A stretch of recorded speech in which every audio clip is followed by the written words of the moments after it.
চট্টগ্রামে, সেখানে আছেন স্পেশাল করেসপন্ডেন্ট শামসুল হক হায়দরি, সরাসরি যোগ দিচ্ছেন তিনি।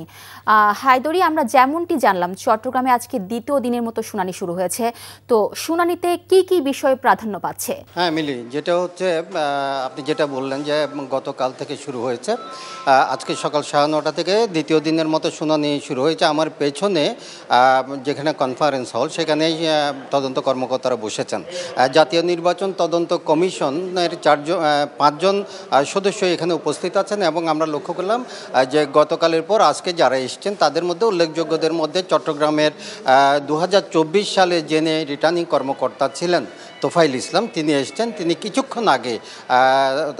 বেশ কিছুক্ষণ আগে এসেছিলেন, তাকে মিনিট 10 আগে তাকে সেখানে ভেতরে তলব করা হয়েছে, তিনি সেখানে গেছেন। তো যারা এখানে তদন্ত কমিশনের কাছে হাজির হচ্ছেন তাদের বেশিরভাগই কোনো কিছু বলতে চাচ্ছেন না ক্যামেরার সামনে। তারপরেও আমরা বিভিন্ন জনের সাথে বিভিন্ন উপায়ে কথা বলার চেষ্টা করেছি।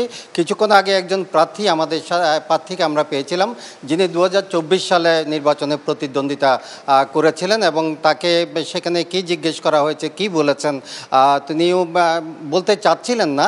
তো যেটুকু আমরা জানতে পারলাম, তিনি যেটুকু বলছেন যে নির্বাচনে তাকে প্রশ্ন করা হয়েছিল যে ভোটার উপস্থিতি খুব কম থাকার পরও অনেক ভোট সেখানে কাউন্ট করা হয়েছে, এই ধরনের একটা অভিযোগ কমিশন পেয়েছেন।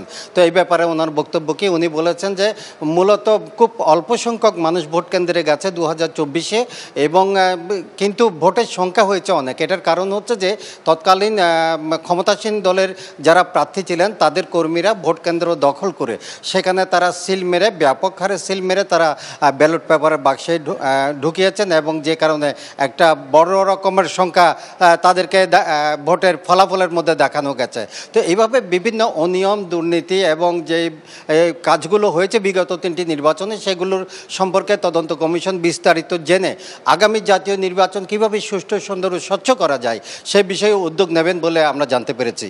মিলিয়ে ছিল সর্বশেষ। দর্শক, জানছিলাম 3টি জাতীয় নির্বাচনে অনিয়ম নিয়ে শুনানির খবর।